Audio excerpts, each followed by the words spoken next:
कालरात्रि महारात्रि मोहरात्रि दारुण। आज नवरात्रि का सप्तम दिवस है।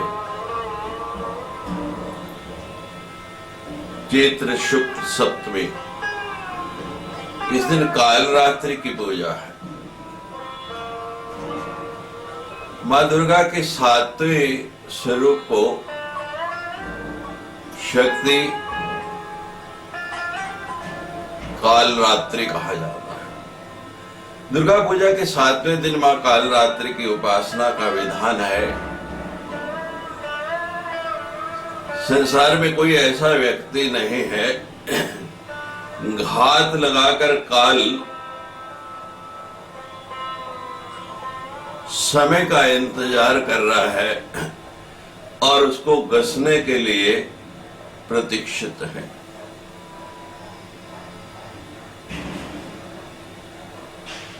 काल निश्चित रूप से आना है और दुनिया में अगर कोई बात सत्य है तो एकमात्र यही है कि जिसका जन्म हुआ है उसका मरण होगा। काल की गति ना कभी रुकी है और ना कभी रुकने वाली है। काल निर्बाध गति से चलता रहता है। हम रुक जाएं, हम इंतजार करें तो भी काल किसी का इंतजार नहीं करता है। कालरात्रि का स्वरूप देखने में अत्यंत भयानक है। इनका वर्ण अंधकार की भांति काला है। केश बिखरे हुए हैं। कंठ में विद्युत की चमक वाली माला है, जैसे बिजली चमक रही हो, और काले रंग के ऊपर जब काली घटाएं छाई हो और बीच में बिजली चमकती है तो वो कैसी लगती है। कालरात्रि के 3 नेत्र हैं और तीनों रेत इस ब्रह्मांड की तरह विशाल व गोल है। आपके नेत्र ऐसे लंबे हैं ना, लेकिन कालरात्रि के नेत्र बिल्कुल गोलाकार हैं और इन नेत्रों में से भी बिजली की भांति किरणें निकलती रहती है। जैसे आप कोई बल्ब जलाए तो सूर्य से जैसे किरणें निकलती हैं, उसी प्रकार इनके नेत्रों से भी सदा किरणें निकलती रहती हैं। इनकी नासिका से श्वास तथा निश्वास, आप श्वास लेते हैं, श्वास छोड़ते हैं तो उसमें से वायु, और वो भी हमको दिखाई नहीं देती कि अंदर जा रही है और बाहर आ रही है। लेकिन कालरात्रि जब श्वास अंदर लेती है तो ऐसे लगता है जैसे अग्नि का ही पान कर रही है, और जब बाहर छोड़ती है तो ऐसे लगता है कि भयंकर ज्वालाएं निकल के चारों ओर फैल रही हैं। ऐसा भयानक इनका स्वरूप है, देखते ही डर लगता है।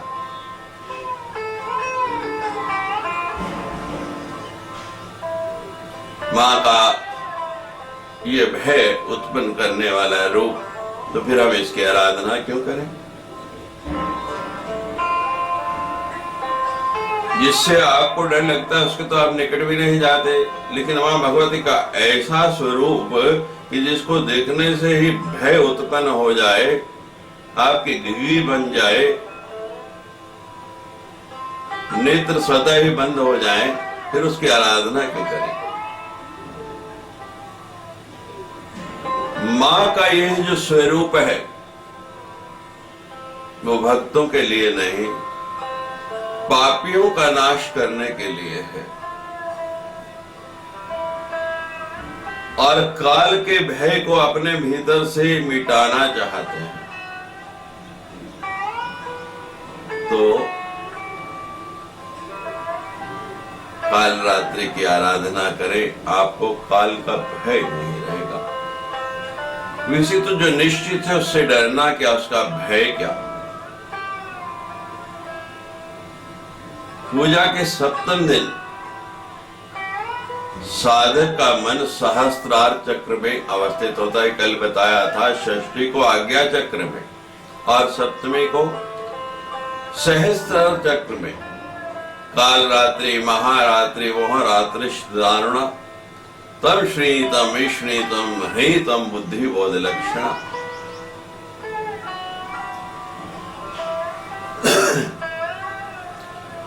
वही मां जगदम्बा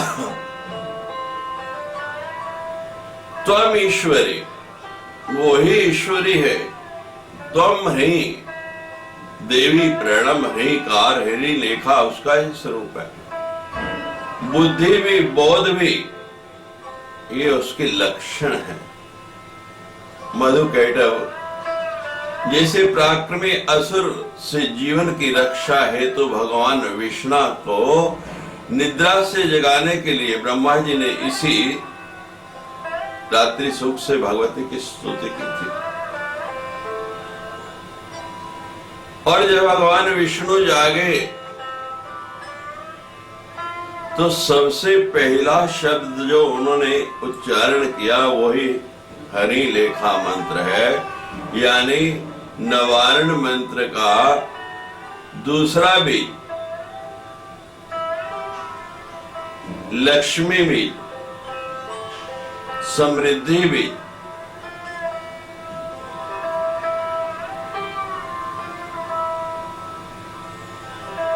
ये देवी काल रात्रि ही महामाया है। भगवान विष्णु की योग निद्रा है। इन्होंने ही सृष्टि को एक दूसरे से जोड़ रखा है। देवी काल रात्रि का वर्ण काजल के समान काले रंग का है, जो अमावस्या की रात्रि से भी अधिक काला माना जाता है।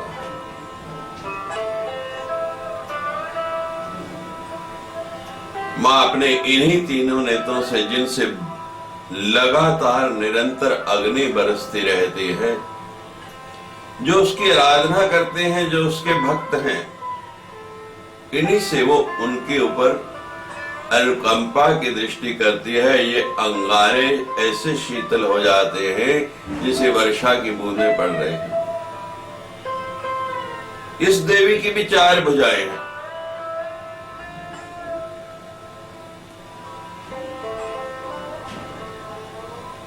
अपनी दाएं ऊपरी भुजा से महामाया भक्तों को वरदान दे रहे हैं।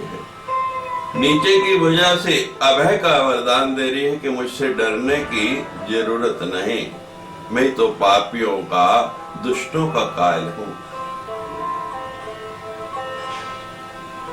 2 हाथों में क्रमशः तलवार और खड़ग धारण कर रखी है।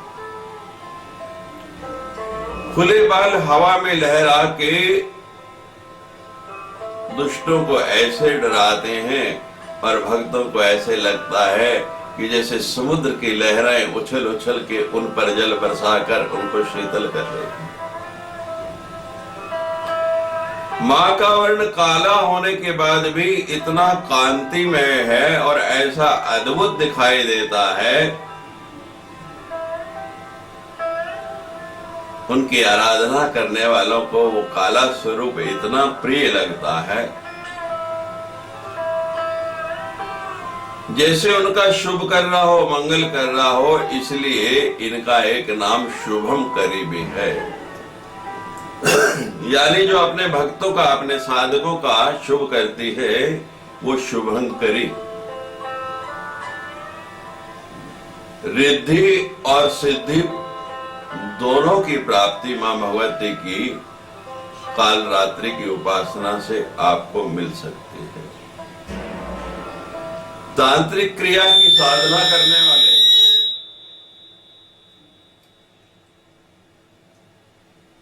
भक्तों के लिए ये दिन बहुत महत्वपूर्ण होता है।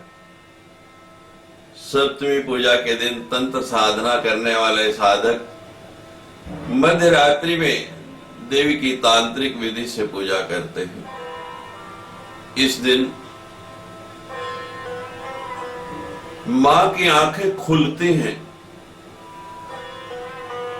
षष्ठी पूजा के दिन जिस बिल्व को आमंत्रित किया जाता है उसे आज तोड़कर लाया जाता है और उससे मां की आंखें बनती हैं। यानी एक दिन पहले बिल वृक्ष के पास जाकर उससे प्रार्थना करो कि हे वृक्ष, हमको आपके 3 फल चाहिए, 3 बिल्व फल चाहिए, हम उनको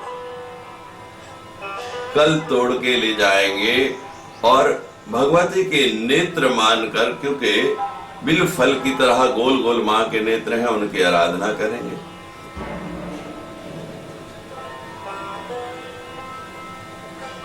उन बिल्व फलों को मां कालरात्रि के नेत्र मानकर सप्तमी तिथि को उनकी पूजा करने का बहुत महत्व बताया गया। और जो इस प्रकार मां भगवती की पूजा करता है, मां भगवती की कृपा का द्वार उसके लिए खुल जाता है। सप्तमी की पूजा आप जो घरों में करते हैं उसी प्रकार करनी है जैसे अन्य दिनों में करते हैं। लेकिन नव दुर्गा में से इस नवरात्रि में अगर रात्रि शब्द जुड़ा है तो केवल काल रात्रि के साथ, और किसी भी देवी के साथ बाकी 8 के साथ रात्रि शब्द नहीं जुड़ा है। आपको इसी से समझ में आ जाना चाहिए कि नवरात्रि सबसे अधिक पूजा किसकी? काल रात्रि। और कुछ लोग अष्टमी करते हैं, कुछ नवमी करते हैं, कुछ चतुर्दशी करते हैं। जो लोग अष्टमी करते हैं, कल प्रातः पूजा करके उनका पारायण हो जाएगा, फिर उनके लिए अष्टमी की रात्रि का जागरण वो लोग नहीं करते हैं। जो नवमी करते हैं वो कल बताएंगे कि वो तो अष्टमी का जागरण करते हैं। तो हमारे लिए तो इस नवरात्रि की ये अंतिम रात्रि है, इसलिए काल रात्रि में रात्रि पूजा का विशेष विधान के साथ मां भगवती को प्रसन्न करना चाहिए। अनेक प्रकार के मिष्ठान, अनेक प्रकार के फल, तरह तरह के भोजन बना के, जैसे आप अपने परिवार में कोई मंगल कार्य करते हैं, लोगों को निमंत्रित करते हैं और नाना प्रकार के भोजन बना के उनको संतुष्ट करते हैं, इसी प्रकार आज के दिन भी नाना प्रकार की वस्तुएं बना के, फल, मिठाई, भोजन, पकवान मां भगवती के सामने रखें, मां भगवती को अर्पण करें। कुंडली जागरण हेतु आज की रात्रि साधुओं के लिए सबसे प्रशस्त माने जाते हैं, क्योंकि आज सहस्त्र चक्र का भेदन होना है। सबसे पहले कलश की पूजा करें, फिर नवग्रह की पूजा, 10 दिक्पाल की पूजा, देवी के परिवार में उपस्थित सभी देवताओं की पूजा, और फिर मां भगवती का ध्यान करके बैठ जाए। मां भगवती के उस सुंदर स्वरूप का ध्यान करते हुए मां भगवती का ये पावन मंत्र, दिव्याया तद्विदं जगदात्म शक्त्या निशेष देव गणे भक्ति समूह मूर्त्या तामंबिकाम अखिल देव महर्षि पूज्या भक्तिनता स्वं विधातु शुभानि साने। मां भगवती का इस प्रकार ध्यान करें और मां से प्रार्थना करें कि हे मां, आज की रात्रि आपकी आराधना के लिए हम बैठे हैं, नाना प्रकार के पकवान भोग आपके लिए बनाए हैं। मां आप आके इन्हें प्रेम से आरोगे, पर मां आपके आरोगने के बाद आपका ये प्रसाद पाकर हम धन्य हो जाएंगे, कृतकृत्य हो जाएंगे। मां से प्रार्थना करें, या देवी सर्वभूतेषु मां कालिरू त्रिरूपेण संसिता नमस्तस्यै नमस्तस्यै नमस्तस्यै नमो नमः। एक वेणी जपा कर्णपूरा रंगनाखरा स्थिता लमोष्टि कणिका कणे तैलाभ्यक्त शरीरिणी वामलोलोसल्लोहलत्कण्टक भूषिणा वर्धन मूर्धध्वजा कृष्णा कालरात्रि भयंकरी। या देवी सर्वभूतेषु मां कालरात्रि से। मां आज आपकी नवरात्रि है, आज की अधिष्ठात्री देवी आप हैं। हम 3 बार आपको प्रणाम करते हैं। नमस्तस्यै नमस्तस्यै नमस्तस्यै। 3 बार प्रणाम क्यों कहा? मन से, वचन से, कर्म से, मनसा वाचा कर्मणा।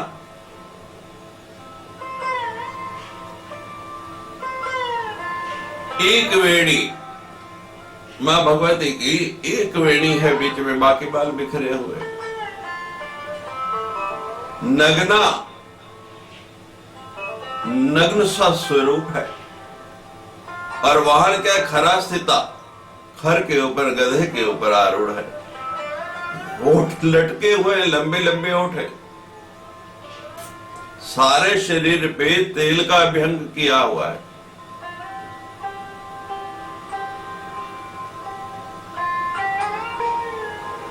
ऐसा मां भगवती का स्वरूप। नेत्र बंद करके मां के उस रूप से भय नहीं करें, उनका आवाहन करें, उनका ध्यान करें। हे मां, आज हमारा सहस्त्रचार भेदन करके हमारे वो दिव्य चक्षु खोल दीजिए। कराल वदना घोराम मुक्त केशि चतुर्भुजा कालरात्रिं करालिकां दिव्यां विद्युतमाला विभूषिताम्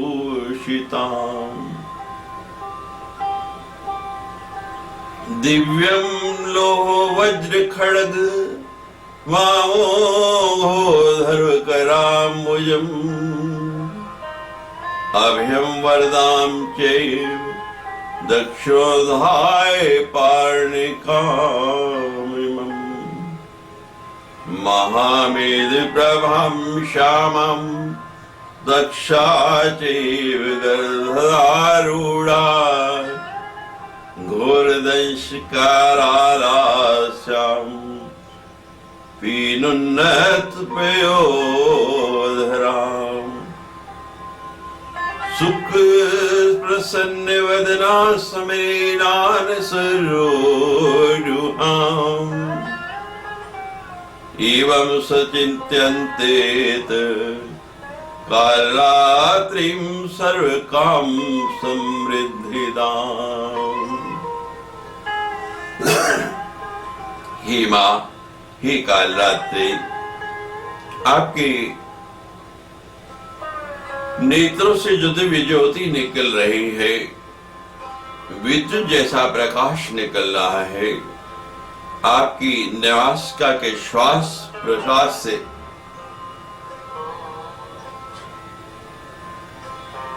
जो अग्नि की ज्वालाएं निकल रही हैं, मुझे लगता है ये मेरा जीवन है। मेरे जीवन में भी इसी प्रकार नाना प्रकार की कठिनाइयों की ये ज्वालाएं प्रतिदिन मेरे शरीर को जलाते रहते हैं। मां, ये जीवन का मार्ग बहुत कंटक भरा है, निष्कंटक नहीं है।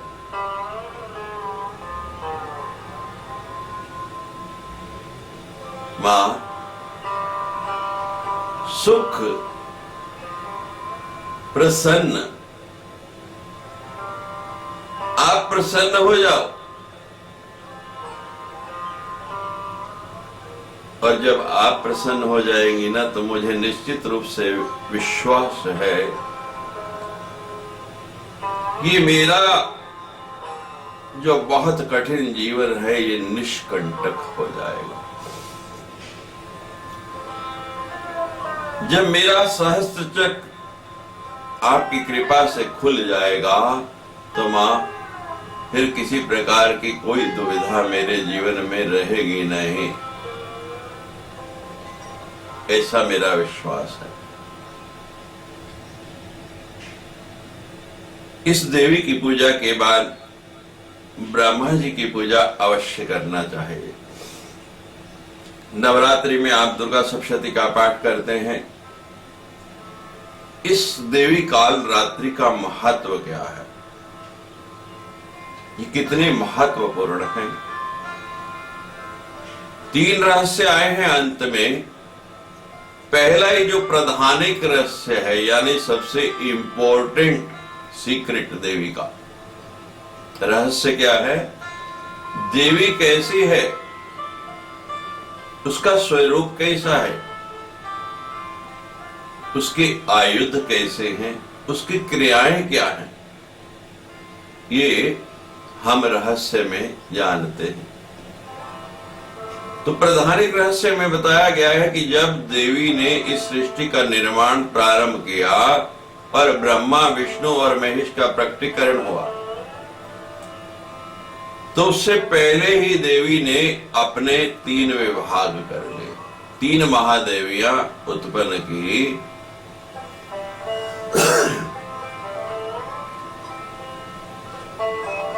क्योंकि ये ब्रह्मांड अंधकार में और तामनी गुणों से भरा हुआ है। इस ब्रह्मांड के इन तामसी गुणों को देखकर सबसे पहले तमसी रूप में जिस देवी को उत्पन्न किया गया, वह देवी ही कालरात्रि है। कालरात्रि अपने गुण और कर्मों द्वारा महामाया, महामारी, महाकाली, क्षुधा, तृष्णा, निद्रा, तृष्णा, एक वीरा एवं दुरत्या भी कहलाती है। इनके अनेक नाम हैं। महामारी फैलती है तो तभी जब इनका प्रकोप होता है। मां भगवती का ये 7वां रूप, ये काल का भी नाश करने वाले हैं। काल को कोई नहीं मार सकता। बड़े बड़े महाबली प्रयास करके रह गए, लेकिन काल को कोई जीत नहीं पाया। लेकिन ये देवी ऐसी है कि ये काल का भी नाश करने में समर्थ है, इसीलिए इनको कालरात्रि कहा गया है। इस दिन साधक को अपना भानु चक्र, मध्य ललाट, इसमें अपने ध्यान को स्थिर करके इनकी साधना करनी चाहिए। सब कालों का नाश करने वाली देवी ही कालरात्रि है। इनकी पूजा के बाद सभी दुख संताप नष्ट हो जाते हैं, दुश्मनों का नाश हो जाता है। आप कितना भी प्रयास कर लें, काल से बच नहीं पाएंगे। काल से बचना है। अगर कोई आपको बचा सकता है तो केवल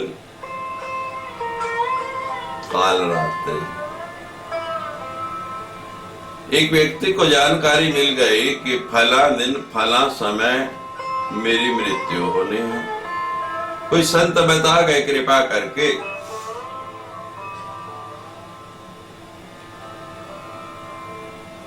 अब वो सोचता है कि मैं मौत को आने दूंगा, मौत आएगी तो मर मरना। उसने महाराज फ्लाइट बुक की और यहां से सीधा पहुंच गया अमेरिका। उस मृत्यु के समय आने से पहले कभी विदेश नहीं गया था।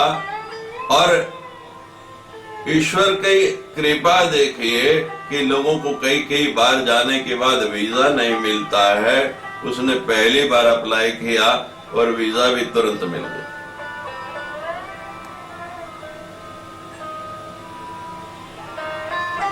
और वहां जाके भी एक और फ्लाइट लेके कैसे दूरस्थ स्थान पर पहुंच गया कि मौत मेरे तक काल पहुंचेगा तो ना। काल की गति को विभेदने चला है। और महाराज मान लीजिए 12:12 पर उसका काल लिखा था, और जैसे ही उस स्थान पर पहुंचा चैन से सांस ली कि अब मैं उस स्थान से इतनी दूर हूं कि काल आएगा भी तो उसको यहां पहुंचने में बहुत समय लगेगा।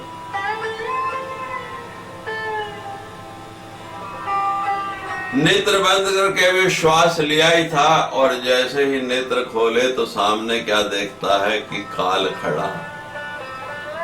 कहते मैं तुम्हें लेने आया हूं। आपकी मृत्यु कब है, कैसे है और किस स्थान पर है, ये निश्चित है। इसको आप बदल नहीं सकते। मेरी आंखों देखी घटना है, बहुत पुरानी। एक व्यक्ति स्कूटर पर जा रहे, स्कूटर चलाते हुए जा रहे, अचानक स्कूटर खड़ा हो गया, प्लग में कचरा आ गया। स्कूटर एक तरफ सड़क के लगाया, उसका साइड कवर खोल के और प्लग निकालने लगे कि कचरा साफ करके दोबारा स्कूटर स्टार्ट करके आगे चलूंगा। इतने में ही आकाश से एक चील उड़ती जा रही थी, और उस चील के मुंह में एक सर्प था। वो सर्प छूट गया, जिंदा सर्प, और बिल्कुल उसी स्थान पर आकर गिरा जिस व्यक्ति का जहां स्कूटर खराब हुआ। और महाराज गिरते उस व्यक्ति को डंक मारा, और इतना विषैला सर्प था, देखते देखते ही वहीं तड़प के उसने प्राण दे दिया। हम लोग देख रहे थे, स्कूटर खराब हुआ, पूछे जाके किसी वस्तु की आवश्यकता, और इतने में ये घटना घट गई। दौड़ते हुए गए कि अभी इसको क्या हो गया, देखा सर्प रेंगता हुआ दौड़ रहा। चील ने फिर झपट्टा मारा, सांप को उठाया और ले गया। व्यक्ति ने वहीं दम तोड़ दिया। बात समझ में आई? स्थान चलकर नहीं आएगा आपके पास, आपको चल के जाना है जहां आपकी मृत्यु लिखी है। सामने काल खड़ा उसके, और वो हैरान कि मैं इतनी दूर आया और ये यहां भी पहुंच गया।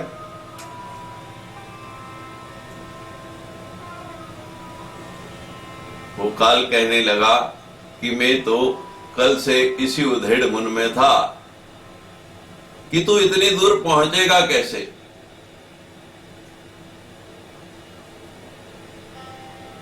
लेकिन तूने तो अपने आप ही साधन बना लिया और स्वतः ही यहां पहुंच गया, क्योंकि तेरी मौत तो यहां लिखी थी।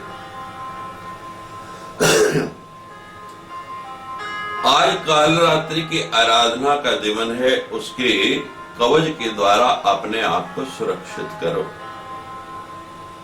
मृत्यु तो आएगी ही, लेकिन अच्छी मृत्यु मिले, सद्गति हो।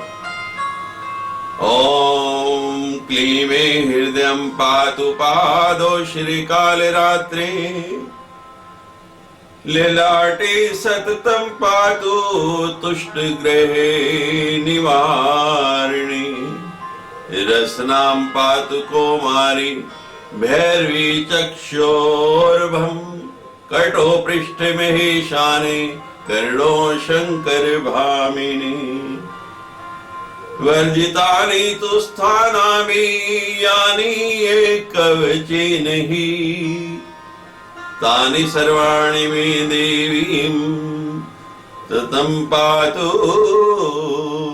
सतं मे। हे मां, हे कालरात्रि, मेरा हृदय आपके चरणों में लग जाए। मेरा ये ललाट इसमें आपकी ये प्रकाशमय ज्योति जल जाए। मेरी रसना आपका नाम कुमारी इसका स्मरण करता रहे, आपके कुमारी रूप का स्मरण करता रहे। नेत्रों में आप भैरवी रूप में विराजमान होकर इनकी रक्षा करें। मेरी कमर में महेशानी बनके और कानों में शंकर भामनी बनके मां आप स्थापित हो जाएं। तनय सर्वाणी हे देवी, देवी सतम पातु सतम बने। आज के दिन मां भगवती मैं आपकी आराधना कर रहा हूं और आप में तो ये शक्ति है कि आप तो काल को भी स्तंभित कर सकते हैं। कालों का नाश करने वाली हे देवी कालरात्रि, मेरे दुख, मेरे संताप आप सभी हर ले। दुश्मनों का नाश करती हुई मनोवांछित फल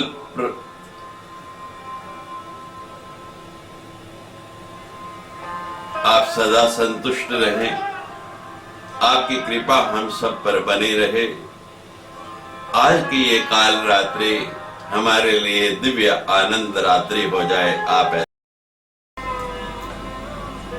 सप्तम काल रात्रि थी महागौरी चे अष्टमम।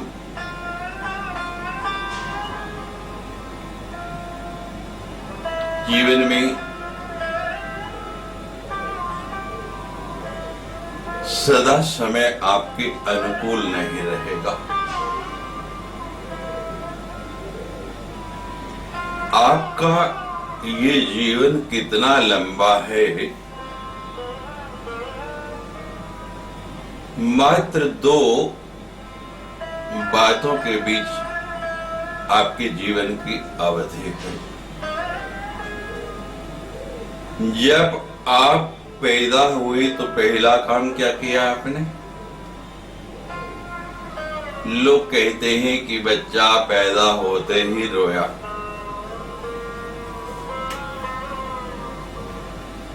लेकिन आप पैदा होते ही रोए नहीं। उससे पहले एक काम आपने किया कि पैदा होते ही आपने अपने जीवन की, इस जन्म की प्रथम श्वास ली। आप जीवंत हुए।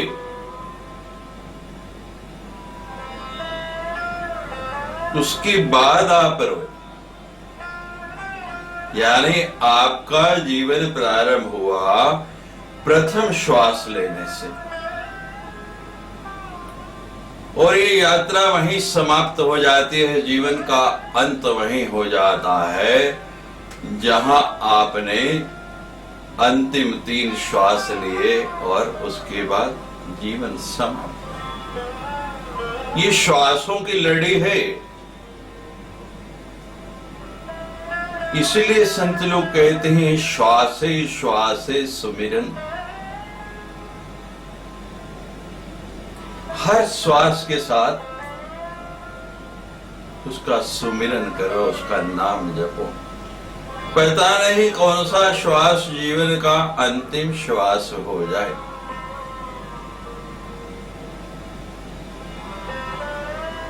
और श्वास लेने के बाद आप रोए।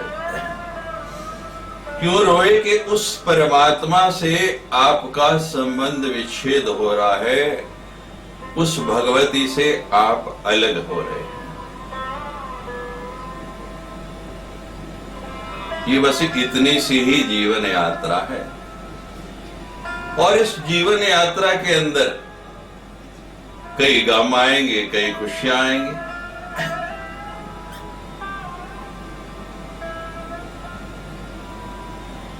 जिंदगी में कभी गम आते हैं, जिंदगी में कभी खुशियां आती हैं।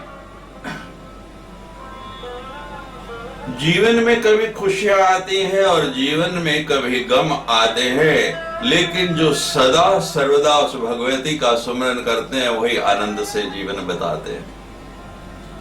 अगर जीवन को आनंद से बिताना चाहते हैं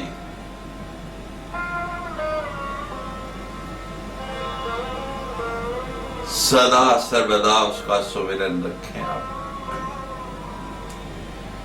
और गम हो भी जाए जीवन में, सदा सब कुछ आपके अनुकूल नहीं होगा। कई ऋतुएं आती हैं, हर दिन के बाद रात आता है,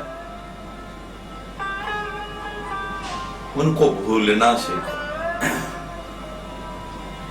गम होते हैं भुलाने के लिए, गम होते हैं भुलाने के लिए, सजाने के लिए नहीं।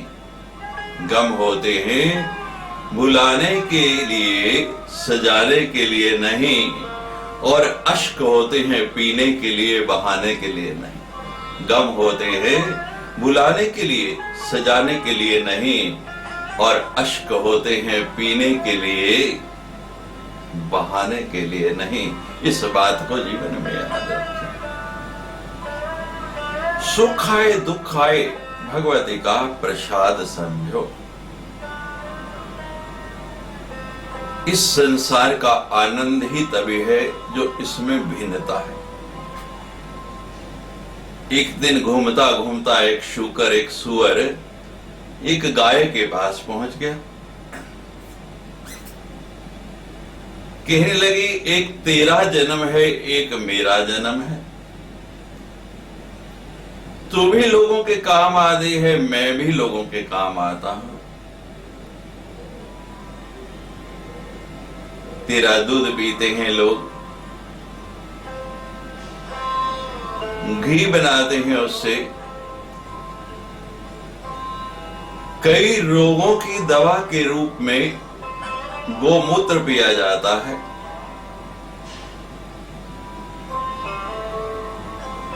जब तक गाय के गोबर से लेपन नहीं हो, वो स्थान शुद्ध नहीं माना जाता है। सब तीर्थों का, सब देवताओं का वास गाय के अंदर बताया गया है। गाय की हर वस्तु, यहां तक कि मरने के बाद भी उसके शरीर का उपयोग होता है। उस गोबर से खाद बनती है।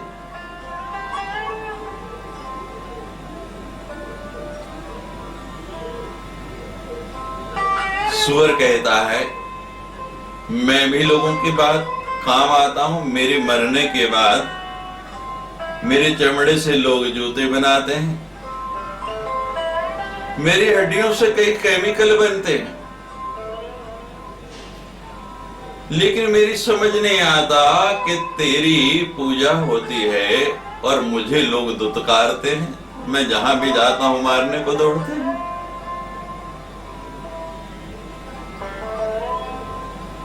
दोनों में बड़ा अंतर है।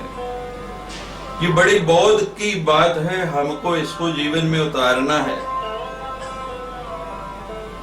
गोबर के गणपति बनाए जाते हैं, उनकी पूजा की जाती है स्थापन करके। गणगौर, गोबर से गणेश बन जाते हैं, मिट्टी से शंकर बन जाते हैं, और पत्थरों से सब देवताओं की मूर्तियां बन के स्थापित होते हैं। गाय बड़े प्यार से सुअर की बात सुनती रही। कहने लगे, मेरे भाई, बात तूने बिल्कुल जायज उठाई है, ये भेद होना नहीं चाहिए। परवा भगवती के दरबार में तो सब एक हैं, यहां भेदभाव चलता नहीं। लेकिन तू जानता है ये भेद क्यों है? इस भेद का कारण क्या है, इसको समझना होगा। मेरा दूध, मेरा दही, मेरा घी, मेरा मूत्र, गोमय, गोबर, ये सब जीते जी लोगों के काम आते हैं, मेरे जीते हुए लोगों के उपयोग में आते हैं। लेकिन तेरी हड्डियां, तेरा चर्म मरने के बाद काम में आता है, जीते जी काम में नहीं आता है।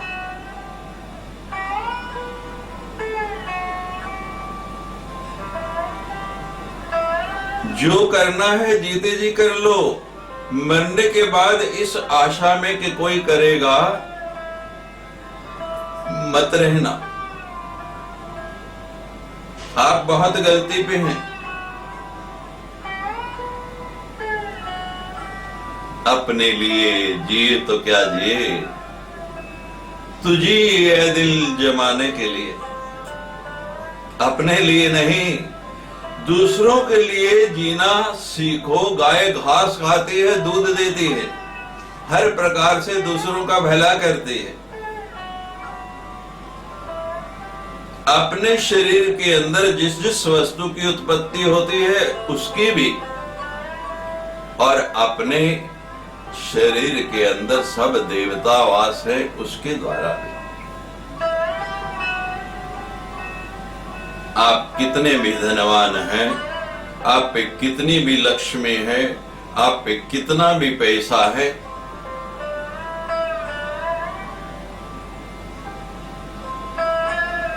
सब बेकार है। लोग कहेंगे कि आप स्वर्गवासी हो गए, आपके संबंधी कहेंगे कि आप स्वर्गवासी हो गए, लेकिन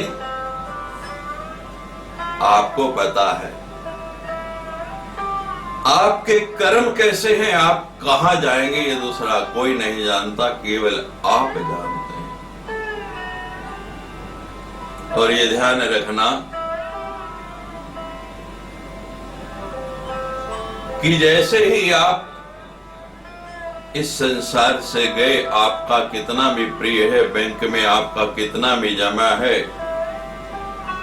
वहां जाके आपका नाम डेथ सर्टिफिकेट दिखा के कटवा दिया जाता है। उसके बाद आप उसके मालिक नहीं रहते हैं, वो संपत्ति आपकी नहीं रहती है। यहां तक कि इतने बड़े साम्राज्य के मालिक जब अंबानी भी यहां से गए तो उसके बेटों ने भी, उसके पुत्रों ने भी वहां जाके नाम कटवा दिया। आपके पास क्या रहा? शून्य।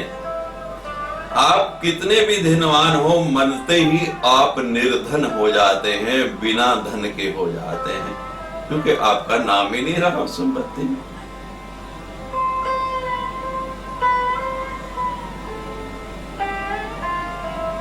ये धन तभी तक है जब तक आप हैं।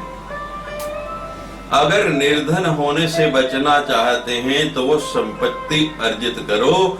न जो आपकी पत्नी ले सकती है, ना आपकी संतान ले सकती है, ना आपका कोई मित्र ले सकता है, संसार का कोई व्यक्ति जिसको नहीं ले सकता, वो धन है।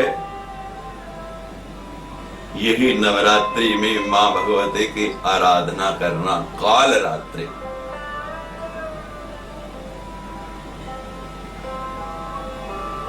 जो दूसरों के लिए जिया उसी का जीवन है। सदा दूसरों का हित करना सीखो।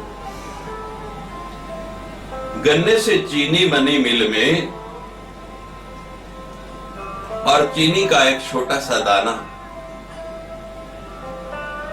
उसका चीनी का क्यूब बनाया जाने लगा।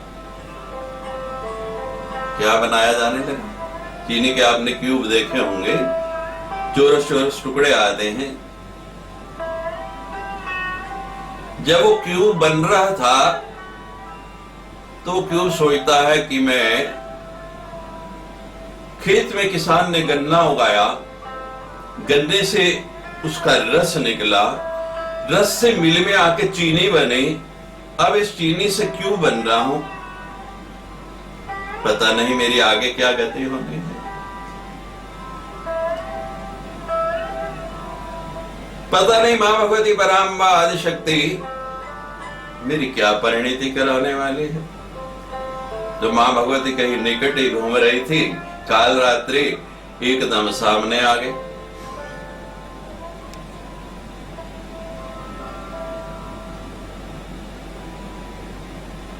मां भगवती कहने लगी, तू क्या गति चाहता है? तू सुशंकित है कि मेरी गति क्या होगी? नवरात्रि की पावन वेला चल रही और तूने मेरा स्मरण किया तो मैं तेरे सामने आ गई। तू बता, तू क्या गति चाहता है? ऊपर से मीठा होना चाहता है या नीचे से? वो क्यों कहने लगा, मां दोनों तरफ से। अंदर से मीठा होना चाहता है या बाहर से? वो क्यों कहते हैं मैं दोनों तरफ से, अंदर से भी और बाहर से भी, दोनों तरफ से मीठा होना चाहता हूं। अच्छा, ये बता, अपने के लिए मीठा होना चाहता है या दूसरों के लिए? कई व्यक्ति हैं अपने लिए बहुत मिठास है लेकिन दूसरों के लिए कड़वाहट भरी पड़ी है। उस क्यों ने कहा कि मां दोनों के लिए? मां कहती इसने तो दोनों का पहाड़ा ही पढ़ लिया। मां कहती है जो तुझे सुख दे उसके लिए या तुझे दुख दे उसके लिए, तो फिर कहता है दोनों के लिए। जो तेरी निंदा करे, जो तेरा अपमान करे उसके लिए, या जो तेरा यश करे, तेरी कीर्ति गाए, तो फिर कहता है दोनों के लिए।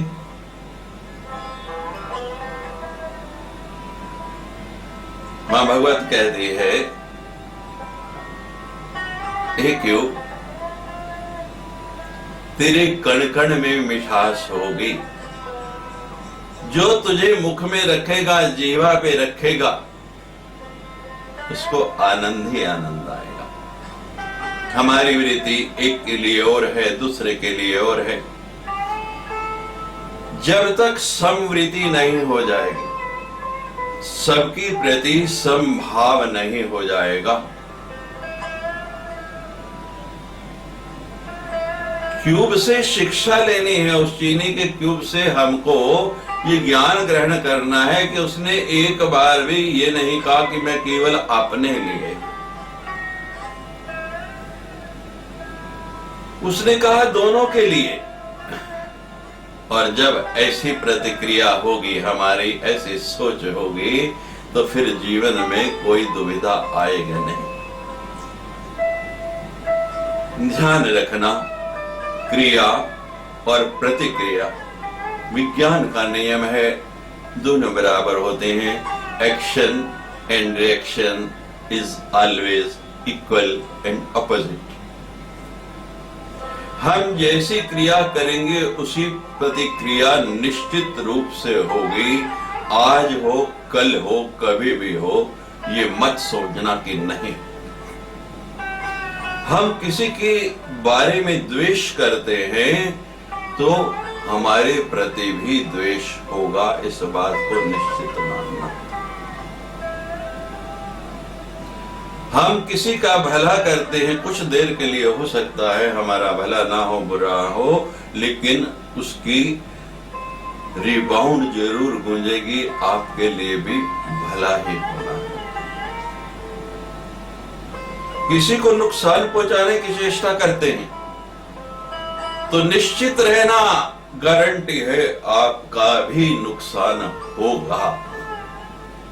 कब होगा ये कोई पता नहीं, लेकिन होगा।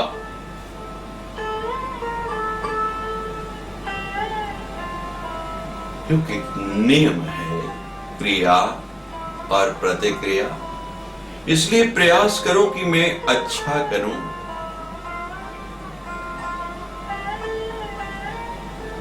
जो तो को काटा बुए, जो तो को काटा बुए, तो ही वो तू फूल, तो ही फूल को फूल है और ताको है त्रिशूल। कोई आपके लिए कांटे बोए, आपको चिंतित होने की जरूरत नहीं। कांटे बीन के आगे बढ़ो, उसके लिए कांटे मत बो। उसको 3-3 शूल वाले कांटे अपने आप मिले। आप प्रयास करो उस कंटक मार्ग पर भी फूल बोने का, तो आपको फूल ही मिलेंगे। कोई व्यक्ति हमारे प्रति बुरा करता है और हम भी उसके प्रति बुरा करते हैं, तो दोनों में अंतर क्या रह गया? कोई भेद रह गया? जो वो कर रहा है वही हम कर रहे हैं, तो फिर उसको दोष क्यों दें? बताओ, दोनों में कोई फर्क है? जैसा उसने किया वैसे मैंने किया, दोनों एक जैसे। हम दूसरे से तो अपेक्षा करते हैं कि वो हमारे साथ अच्छा करे, लेकिन स्वयं उसी समय, उसी वक्त, उसी क्षण उसके साथ बुरा करने के लिए उतारू हो जाते हैं।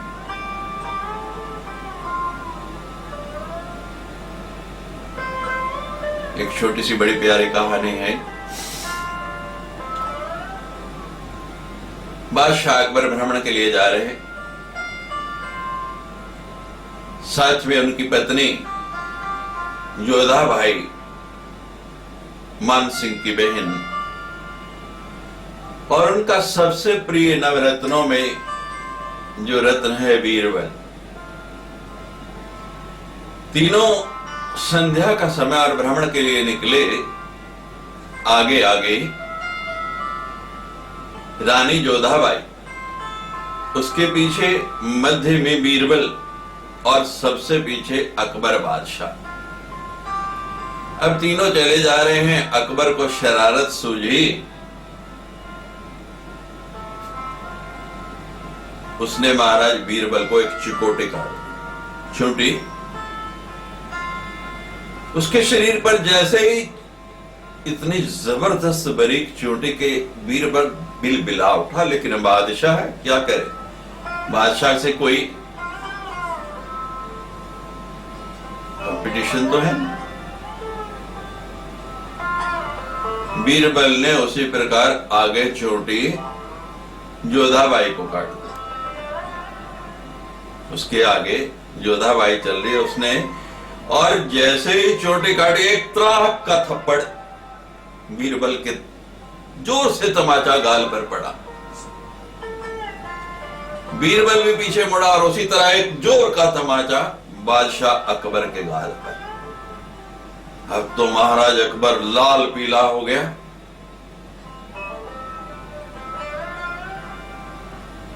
एकदम गुस्से से फड़फड़ाने लगा।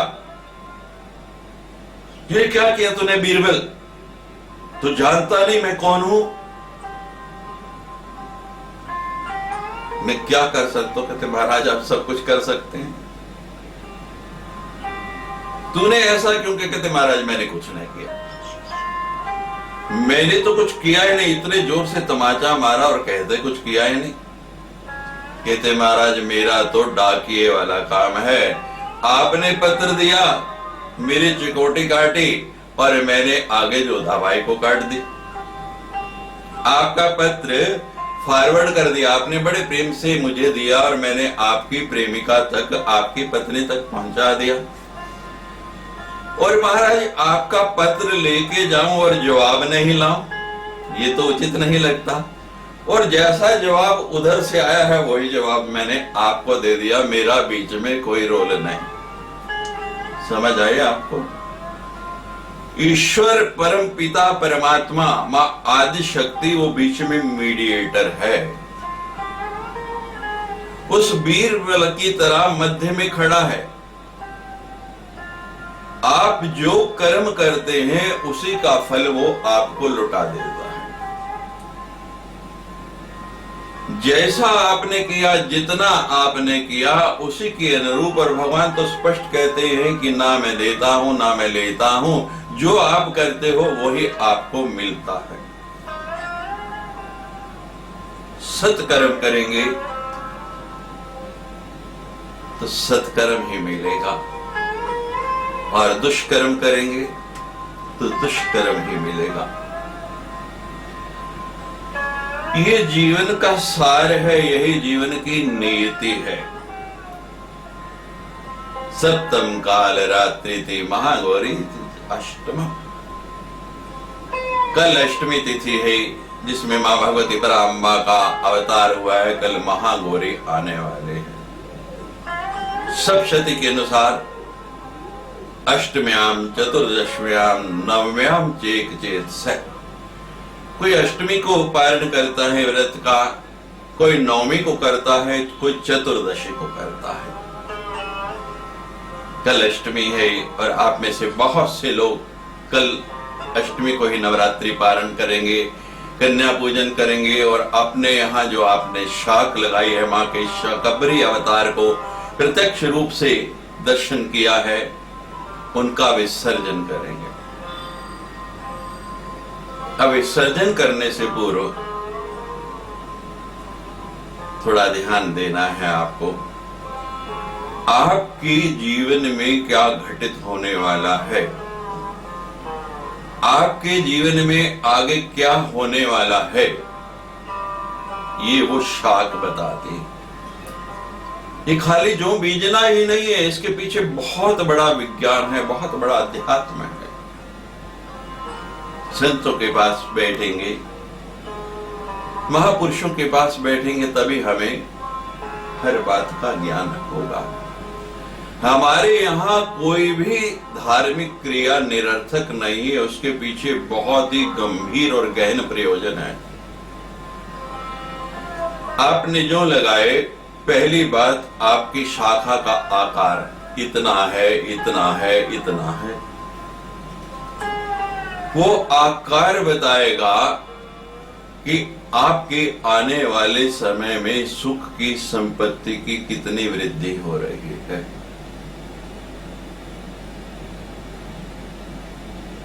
ये स्पष्ट एक इंडिकेशन है, एक संदेश है। आपकी शाखा इतनी इतनी बड़ी हो गई लेकिन गिर गई, तो समझ लेना कि सुख वैभव तो आने वाला है, लेकिन अधिक देर तक टिकने वाला नहीं। जैसे वो शाख सीधी नहीं रह पाई, नीचे की ओर झुक गई, गिर गई। बड़ी सुंदर हरी हरी पत्तियां हैं, बिल्कुल स्वस्थ, देखने से आनंद की अनुभूति होती है। तो समझ लेना आपके यहां चिरस्थायी लक्ष्मी रहने वाली है। ऊपर से हरी हैं और निचला हिस्सा उनका पीलेपन पे है, तो समझ लेना कि लक्ष्मी और सुख, स्वास्थ्य अधिक देर तक टिकने वाला नहीं है। आएगा लेकिन चला जाए। नीचे से हरी और ऊपर से पीली है, ऊपर से पीली पड़ गई। तो ये स्पष्ट निर्देश है कि आपको अभी नहीं, कुछ समय आपका अभी अच्छा नहीं है, लेकिन उसके बाद विपुल संपत्ति मिलने वाली है। आपका अच्छा शुभ समय आने वाला है। बिल्कुल ही पीत है, मुरझाई हुई है, तो समझना कि परिवार में कुछ अनिष्ट होने वाला है। मां भगवती के दो रूप शताक्षी और शाकंभरी इस शाखा से जुड़े हैं। ये शाख मां का शाकंभरी अवतार है, और उसमें जो जल आप डालते हैं वो मां का शताक्षी अवतार है। जब उसमें जल सिंचित किया करें तो मां के शताक्षी रूप का ध्यान कर लिया करो। अभी समय बदल गया, कई तरह के पात्र प्रयोग होने लगे। पहले मिट्टी की पात्र में शाखा लगाई जाती थी और मिट्टी का ही कलश रखा जाता था। तो जो बोने के बाद जो कलश में आप जल डालते थे, मिट्टी का कलश होता था, उसी की नमी से, उसी से उस जल की कण ग्रहण करते हुए वो जूं बढ़ने लगते थे। वो अपने आप फूटने लग पड़ते थे, उसमें अलग से जल डालने की जरूरत ही नहीं रहती थी। और अभी भी आप पहले 3 दिन जल डालें, चौथे दिन उसकी मात्रा बिल्कुल कम कर दें और उसके बाद ना भी डालें, तो आपकी शाखा बिल्कुल सही रहेगी। जो लोग कल अष्टमी को शाख प्रवाहित करने जा रहे हैं या परसों नवमी को करेंगे, सीधी दात्री वाले दिन, उस भगवती को विदा करते हुए साक्षात मां अम्बा का ध्यान करते हुए कि हे मां भगवती परा अम्बा शक्ति जगदम्बा, आपने 9 दिन तक हमारे घर में आके साक्षात रूप में वास किया है। आप अपने शाकंभरी रूप से हमारे गृह के अंदर रह को इसको पवित्र किया। आपके द्वारा जो एनर्जी, जो शक्ति इस वातावरण में छोड़ी गई, आप अपने उस रूप में सदा विद्यमान रहें। हम गृहस्थी लोग हैं, आपकी और पालना नहीं कर सकते। आज हम आपको विदा करने के लिए जा रहे हैं, लेकिन माँ, आप हमारे मन से कभी विदा नहीं होना। एक सुंदर कपड़े में बांध के, एक नारियल और दक्षिणा साथ में रख के, बड़े प्रेम से ले जाके उसको प्रवाहित करना है। और वर्तमान समय के लिए एक संदेश और देना चाहता हूं। हमारे यहाँ हमारी पवित्र नदियों को सुरक्षित रखने के लिए बहुत प्रयास किए जा रहे हैं।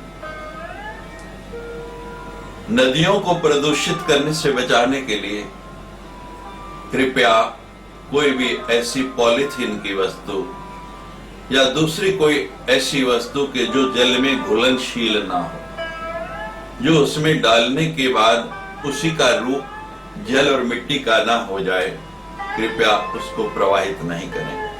अगर आपने मिट्टी के पके हुए पात्र या किसी धातु के पात्र में शाखा लगाई है, तो वह जब उसका विसर्जन करें तो वो पका हुआ, अगर कच्चा पात्र है तो कोई बात नहीं, वो घुल जाएगा, उसमें ना डालें। तो नदियों के जल की भी रक्षा होगी। आजकल पर्यावरण के प्रति हम सभी लोग बहुत चिंतित हैं और सभी संत लोग इसके लिए प्रयास कर रहे हैं कि हमारी पावन पवित्र नदियां प्रदूषित नहीं हो, उनका जल सुंदर रहे, अमृत से रेखा रहे। तो हम सब उसको प्रदूषित ना करते हुए, जैसा मैंने आपको बताया, कोई भी ऐसी वस्तु उनके अंदर ना डालें।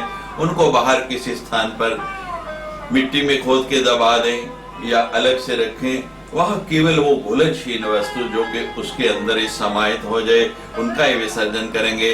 और माँ भगवत से प्रार्थना करेंगे कि हे माँ पराम्बा, आप शीघ्र ही पुनः अगली नवरात्रि में हमारे यहाँ पधारिए। इसी प्रकार आके आसन ग्रहण कीजिए। सच्चे दरबार की